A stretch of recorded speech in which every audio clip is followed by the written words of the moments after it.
Bueno, y precisamente este tema de las extorsiones a los buses es un tema que ha aquejado desde inicio de este año. Ya son varias las víctimas desde que inicia el 2016 y seguramente los pilotos ya están cansados, bien lo dicen, disculpándose con la población, pero ellos también deben resguardar su seguridad y también están pidiendo a las autoridades tomar cartas en el asunto. Esta mañana nos enlazamos con Edgar Guerra, defensor de los usuarios del transporte público de la PDH. Edgar, muy buenos días una vez más. Entonces, estos ataques que están involucrando a pilotos del transporte público y claro, afectando también a los pasajeros. Haznos un breve recuento de cómo estamos iniciando el 2016, las cifras casi finalizando enero.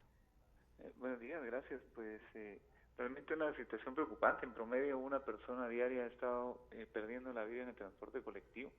Entre ellos ya se registran 8 pilotos de transporte urbano y exurbano. También pilotos de mototaxi, como bien lo apuntaban los señores pilotos de mototaxi, ya al menos 4 pilotos de ese tipo de transporte han perdido la vida en manos de sicarios, o principalmente se asume que es por el tema de extorsiones. Este flagelo social que realmente no se le ha puesto la atención debida por parte del Estado de Guatemala, entre ellos de los gobiernos, al menos de los 4 gobiernos últimos, en donde se ha convertido realmente en un flagelo social y que en algún momento, derivado de esa insatisfacción ciudadana, pues se podría convertir en un elemento básico para la ingobernabilidad en el país. Eso se debe venir insistiendo.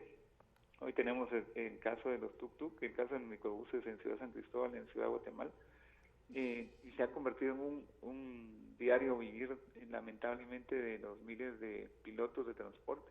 También usuarios han perdido la vida en este tipo de temas. El año pasado 58 pasajeros, usuarios, víctimas inocentes de esa falta de voluntad política, pues han perdido la vida. 96 han quedado lesionados en el año 2015. Usuarios, pasajeros de transporte, no solamente los pilotos, ¿verdad?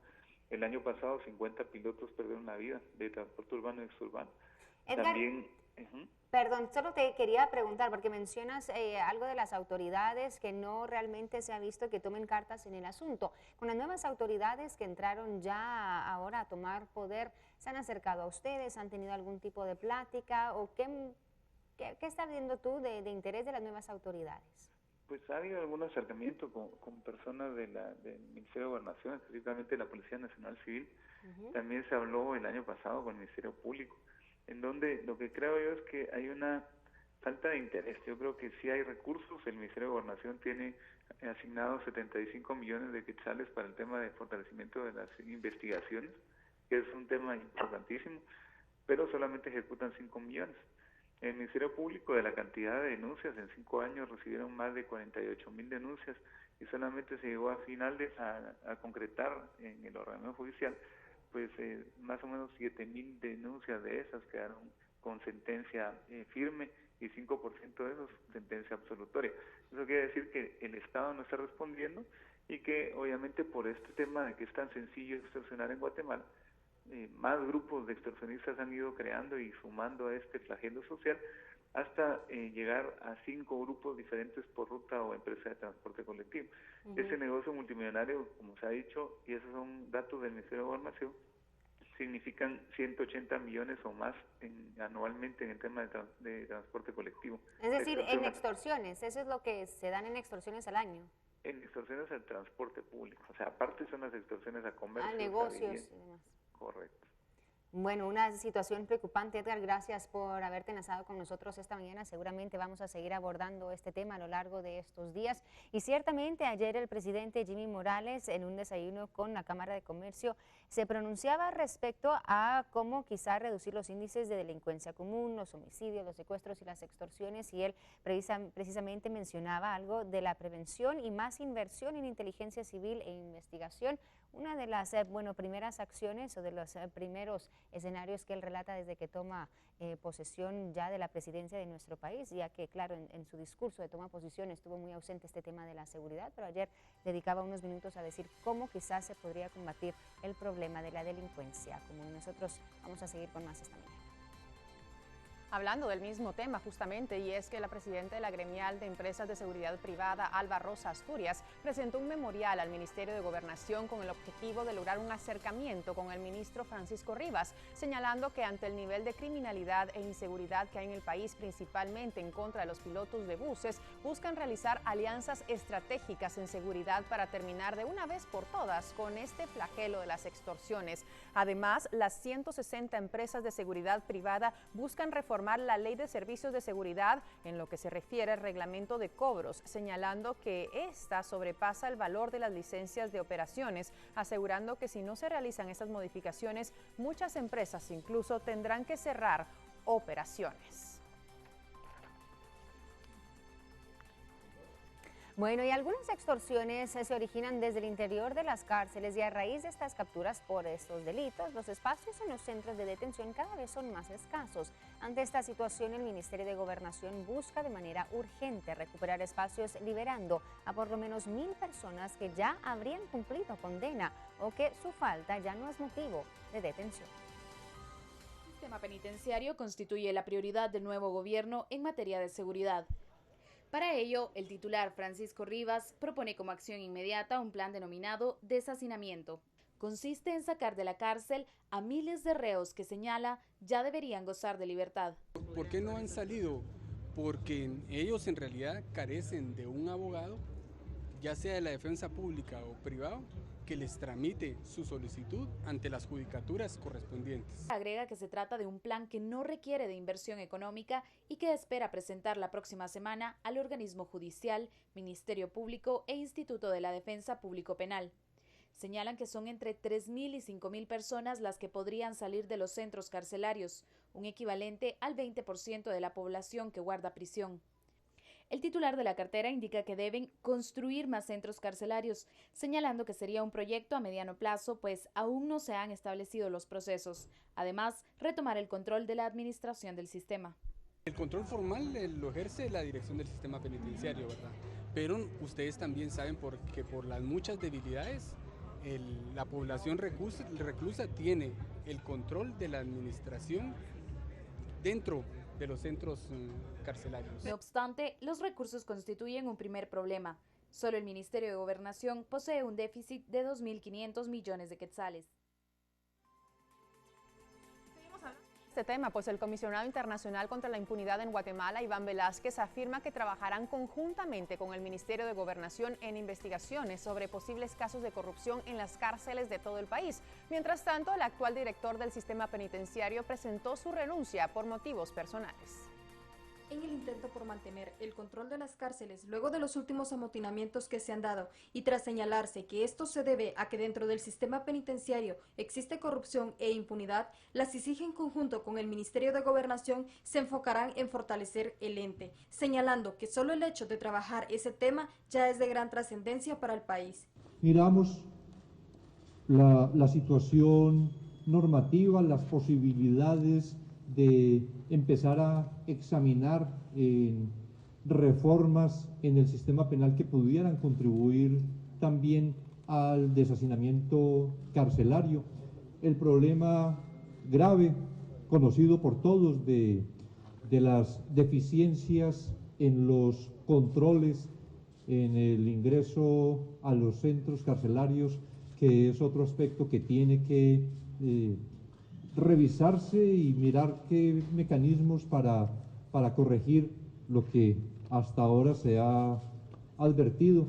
Velázquez también señaló que dentro de los procesos de investigación que se realizarán para lograr erradicar la corrupción del sistema penitenciario, se investigará todo el proceso operativo así como a los agentes y no descarta que dentro de ellas se involucre a administraciones anteriores. Cuando uno piensa en investigaciones no tiene una persona determinada como objetivo, sino unos hechos.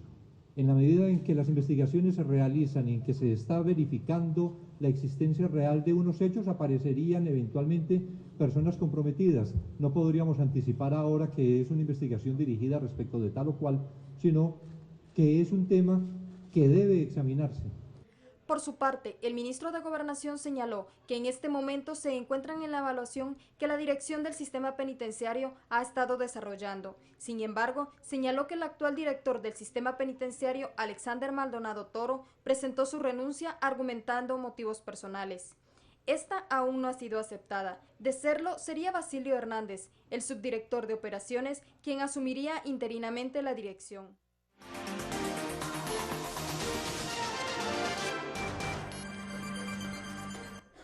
Bueno, y precisamente hablamos de esta falta de controles y cómo incrementa la población carcelaria en nuestro país. Hablamos con Gerson Sotomayor, analista del Instituto de Estudios Comparados en Ciencias Penales. Gerson, muy buenos días, gracias por tomar nuestra llamada. Y bueno, quisiéramos saber tu opinión respecto a lo que ayer se hablaba del tema de la sobrepoblación en las cárceles, el incremento del hacinamiento y lo que planean hacer las autoridades al respecto.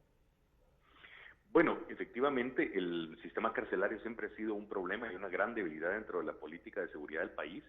Sin embargo, hay que tener en cuenta que la saturación de los centros de privación de libertad, en especial de los donde existe prisión preventiva, no es necesariamente culpa específicamente del Ministerio de Gobernación o el sistema penitenciario, sino que tienen mucho que ver los jueces a la hora de también no dictar medidas sustitutivas. Dos motivos por los cuales debe dictarse prisión preventiva, que es el peligro de fuga y obstaculización de la investigación. Difícilmente, por el perfil de la mayoría de los presos que existe, realmente pudieran darse estos dos eventos. Sin embargo, los jueces pues no atienden realmente en la mayoría de los casos este tema. Y en segundo lugar, también hay que recordar que, por ejemplo, eventos como creo que hoy está ocurriendo dentro del sistema penitenciario, entrar a una investigación concreta contra lo que está pasando, digamos, en el sistema. Hay que recordar que el primer caso que surge fuerte está vinculado a Byron Lima, y obviamente pues ha mantenido, digamos, cierta estructura y se encuentra aún dentro de los centros de privación de libertad. Y a esto adicionado a que sí era medianamente conocido algún cierto tipo de cercanía entre el director del sistema penitenciario, licenciado Toro, y el expresidente de la República, Otto Pérez Molina. Entonces creo que esto obviamente puede responder a algún vínculo o alguna investigación que se puede estar realizando en torno al sistema penitenciario.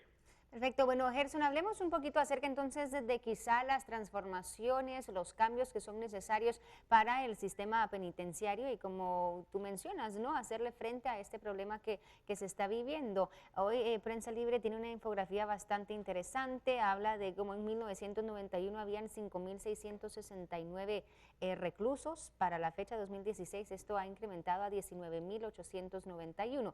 Aparte, mencionan que en 1968 fueron creadas las granjas de rehabilitación, que el modelo, bueno, prácticamente ya caducó y no existe una infraestructura para clasificar a los reos por perfil o delito, ¿no? Son cosas que ya deben irse actualizando, especialmente con esta sobrepoblación que estamos viendo. ¿Cuáles serían esas transformaciones? ¿Qué sugieres? Bueno, existen varias cuestiones. Hay que recordar que desde hace ratos se tenía una negociación de un préstamo, creo que con el BID, en el cual obviamente aporta a este tipo de transformaciones el sistema de un grillete electrónico que permita que los jueces otorguen otro tipo de medida, monitorear a los medida presos, sustitutiva y alternativa a la prisión preventiva. Esto sí vendría a liberar a buena parte de la población penitenciaria, en el sentido de que se podrían mantener los controles para que no salgan dentro de un perímetro delimitado, y no se tendría que recurrir a la prisión preventiva con la escasez de cárceles, espacios y condiciones que actualmente se tienen el día de hoy dentro del propio sistema penitenciario.